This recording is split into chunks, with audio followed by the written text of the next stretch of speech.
កាលដែលព្រះសម្មាសម្ពុទ្ធជាម្ចាស់ព្រះអង្គទ្រង់ត្រាស់ដឹងនៅ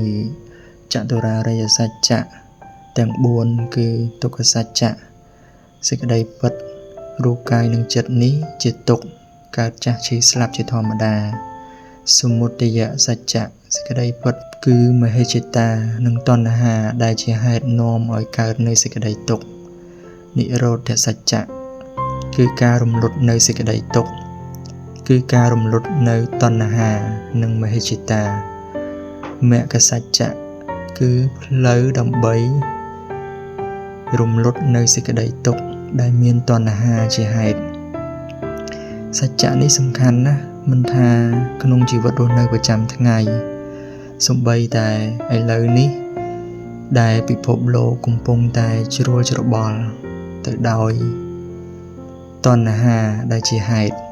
ចឹងយើងឃើញជាក់ច្បាស់ហើយទាក់ទងទៅនឹងបញ្ហាសង្គមបញ្ហាពិភពលោក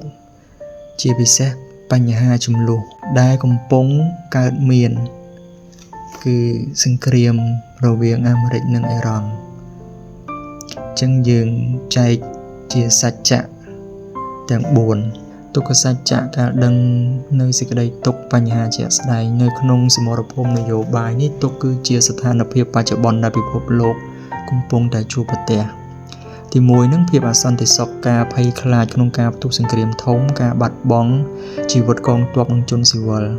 ទី2វិបត្តិសេដ្ឋកិច្ចទណ្ឌកម្មសេដ្ឋកិច្ចនឹងធ្វើឲ្យប្រជាជនអ៊ីរ៉ង់រងទុក្ខវេទនាហើយតម្លៃប្រេងនឹងក៏ឡើងថ្លៃប៉ះពាល់ដល់មនុស្សជុំវិញពិភពលោកទី3នឹងភាពតានតឹងផ្លូវចិត្តការរស់នៅក្នុងការសង្ស័យនិងមិនទុកចិត្តគ្នានិងការត្រៀមលក្ខណៈធ្វើសង្គ្រាមនឹងគ្រប់ពេលវេលាសមុទយសច្ចៈការដឹងពីហេតុដែលនាំឲ្យកើតសេចក្តីទុក្ខដោយដែលយើងបានដឹងហើយហេតុនៃសេចក្តីទុក្ខនោះគឺតណ្ហាការដែលមានមហិច្ឆតាហើយនឹងការមិនដឹងគឺអវិជ្ជាមួយនឹងវិភវតណ្ហាមហិច្ឆតាអំណាចចង់ឲ្យខ្លួនឯងនឹងជាធំអាមេរិកនឹងគឺចង់រក្សាអំណាចនៅក្នុងសកលលោកទាំងមូលហើយចំណែកអ៊ីរ៉ង់នឹងគឺចង់ពង្រឹងអំណាចរបស់ខ្លួននឹងនៅក្នុងតំបន់ទី2នឹងគឺទិដ្ឋិមានការប្រកាន់មនោគមវិជ្ជានឹងផ្សេងគ្នាការយល់ថាផ្លូវរបស់ខ្លួននឹងត្រឹមត្រូវតែម្ខាងហើយចាប់ទុកម្ខាងទៀតនឹងជាសត្រូវដែលត្រូវតែបំផ្លាញអវិជ្ជាការដែលមិនដឹងសេចក្តីពិតការមិនយល់ពីការឈឺចាប់របស់ម្ខាងទៀតនឹងឬមួយ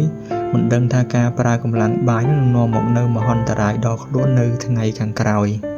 និរោធសច្ចៈការដឹងពីសេចក្តីរំលត់ទុក្ខគឺគោលដៅសន្តិភាពនេះគឺជាស្ថានភាពដែលបញ្ហាត្រូវបានដោះស្រាយឬជាសន្តិភាព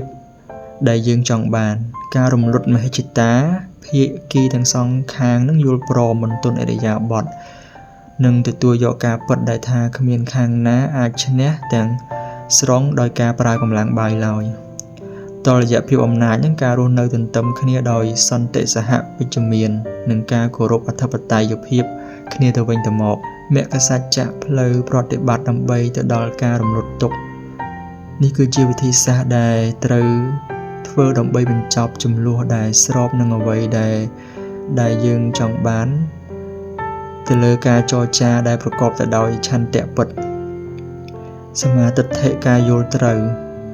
យល់ថាការចរចានឹងមានតម្លៃជាងការបង្ហូរឈាមនិងការយល់ថាការជោគជ័យនឹងពិតគឺសន្តិភាពមិនមែនសង្គ្រាមសម្មាវាចាការចរចាពិតការប្រើសម្ដីស្មោះត្រង់លើតុចរចានឹងមិនកុហកភូតភរឬប្រើពាក្យអសុរោះឌឺដងគ្នាសមាកមន្តៈនឹងការធ្វើពិតមានន័យថាការអនុវត្តតាមកិច្ចព្រមព្រៀងដែលបានសន្យាមានសច្ចៈមិនមែនចរចាផ្សេងតែលួចធ្វើសកម្មភាពយោធាផ្សេងសមាវិយាមៈនឹងគឺការព្យាយាមត្រូវ